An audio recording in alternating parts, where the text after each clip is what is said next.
Alrighty, let's get to this view. There we go. Hey, look at that Bunsen burner. I don't know that you can see it, but the Bunsen burner's on. All right, not conservation, energy conversion lab. Okay, so we're going to look at how energy is converted from one form to another. And there is a bunch of items. Here's our first item, hair dryer. This will be pretty obvious. Turn it on. It's getting warm. The other thing that I notice is, oh, look at that. It's making the paper move, so there's motion. There's motion and there's heat. Motion and heat. So it looks like we start with electricity, and the electricity is converted into thermal energy, and then also mechanical energy. A battery. Here's our battery right here. And then here's our cool little voltmeter. And so when I turn on the voltmeter and I go right there, you can see that my 9-volt battery is getting so old that it's only pumping out about 5.5. 5.5, it was down to 5.39, so about 5.5 volts. So you need to determine what the input energy is, because the output is clearly electrical. What energy is inside of here to make it work? All right, the next one is fun. It's the metal strip. I'm going to move this out of the way. Here is our metal strip. And notice that it is pretty straight. Now this Bunsen burner, notice the cool colors of flame that we can get, because it's got some other chemicals on it. And if I actually rub a little in there, I see some red, I see some green. That's kind of cool. All right, so here's the deal with the metal strip. I'm just going to hold it in the fire and watch what happens to it. Oh my.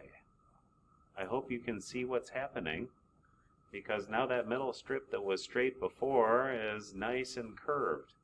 Now let's cool it down, and we will see what happens when we cool it down. Shoot. When we cool it down, I'm cheating a little bit. We get it back straight again. And if I were to hold it this way, I've got the metal strips turned over in an opposite direction, and you can see that it's curving in the opposite direction. So it always, there's two metals here, and one of them expands faster than the other metal. That's quite a curve. Look at that curve. All right, so that's kind of fun for station number 3. Clearly it's heat energy, and then what's happening with the metal strip? What kind of energy does it produce? Number 4 is our flashlight. I gotta go over here to get the flashlight.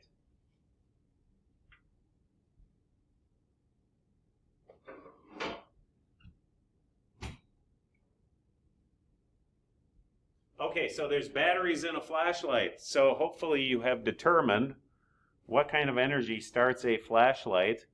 And then look at that. Look at the bright blaze. I have to bring it like really close for you. This is a really bad flashlight. So there we go. There is, I'm going to maybe tell you. Actually, no. We get light energy out of this. And there's a battery inside of there. What is the form of energy with the battery? And now, station number 5. It's called a Genecon. All right, I'm going to show you. This is a Genecon right here. And let's see. I'm going to tilt this down. Okay, I want you to observe the light bulb.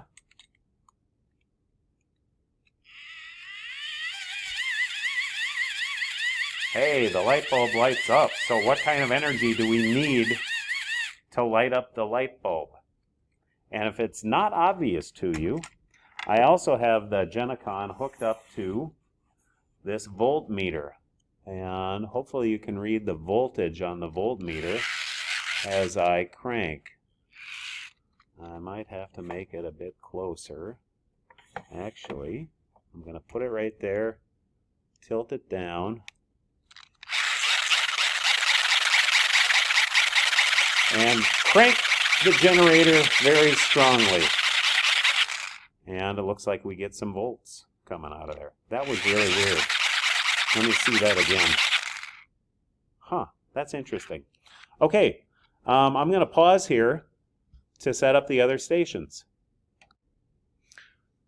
Station 6, sun on a plant. This is all that we give you. And it looks right there, light energy goes into the leaf. And then down here, it is telling us that we get chemical energy. Yeah, because plants make glucose. They take carbon dioxide, they combine it with water and make a sugar. Station 7. Self-explanatory is all it says for rubbing hands. You should be able to figure that one out. Station 8. Toy car, pulled back and let go. Okay, there's my toy car. I'm going to change the camera angle so that we can see it a little bit further. I pull it back and let it go. And whoa, that toy car is getting old. It's not working the way it used to work. There we go, that worked a little better. So there's our toy car. Number 9, radiometer. Here it is. The radiometer is kind of a cool deal. You can see those veins. One of the veins, or one side of the vein is white, the other side is black. And right now it's spinning around because I am holding it, but I'm going to wait till it slows down and comes to a stop. Actually, no, what I'll do is I'll get it to change directions by shining the light on it this way. Actually, I can't get it to change directions. I don't think you can see that moving, but it is spinning around like crazy.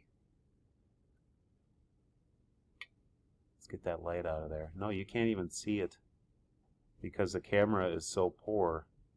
But I guarantee you that those veins are spinning around. Wow, it almost looks like stop motion there. That's really pretty cool. But it is spinning around pretty fast. So light energy looks like the source, and I hope that you can tell what the output energy is. And now finally the tuning fork. And then I'm going to switch things up. So tuning fork, I'm going to do this. I just hit it on my hand. But then I'm going to try doing this. Ooh, I think that may have worked. Let's try that again.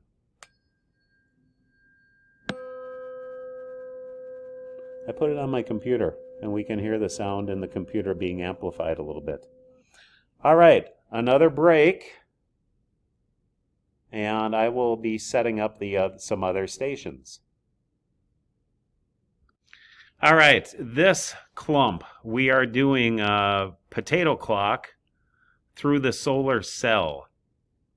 Really? Cell is spelled S-C-L-L.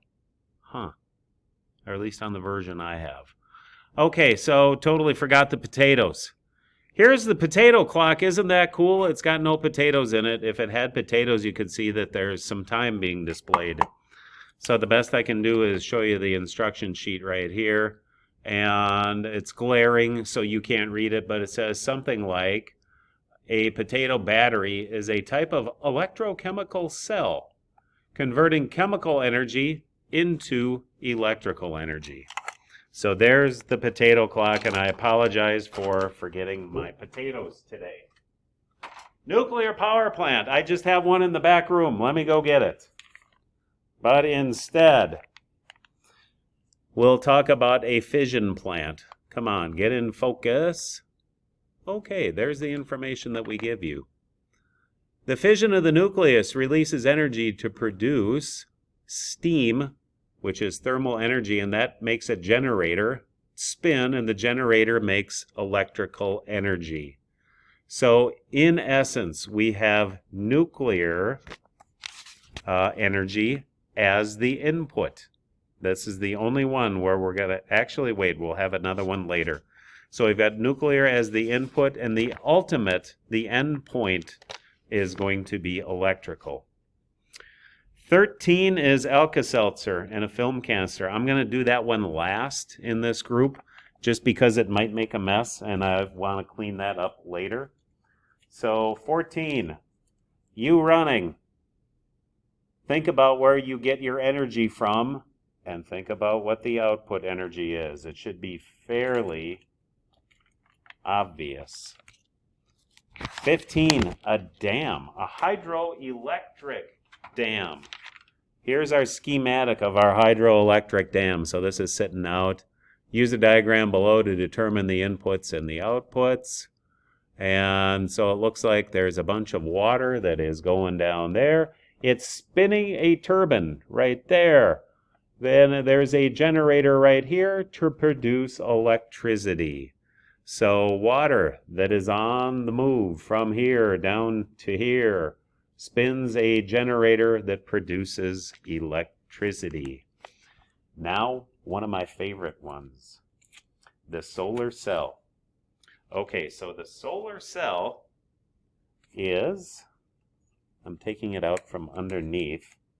Okay, there's the solar cell. I've got it hooked up to a voltmeter. And then you can see this little windmill deal right there. And I'm going to put this, you'll be able to see the light go on. I put this underneath a light source off to the side. And now there's the light going on. And so we should see our motor. I know I can hear the motor. And you can see a little blade turning on this. When I turn off the light, just listen. And then look at the blade of the fan. Okay, you can see the blade of the fan, or the blade of the fan stopping. You could also hear the motor stopping. And just to convince you that it is indeed electrical energy, wow. That's one of the biggest amounts of voltage I've ever seen. It's getting about 1.8 volts of electricity in the solar cell. All right, now let me turn that off. And we get to the Alka-Seltzer.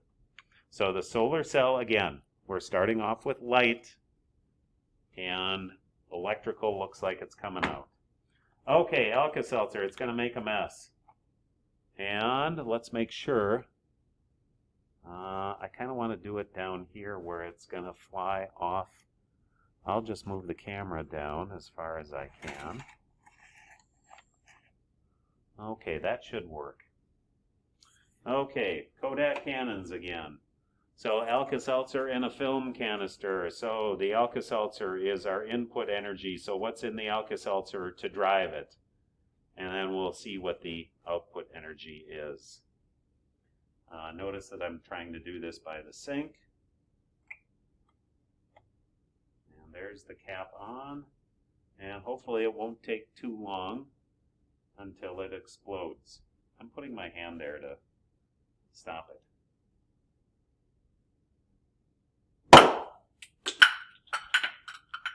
That was really interesting.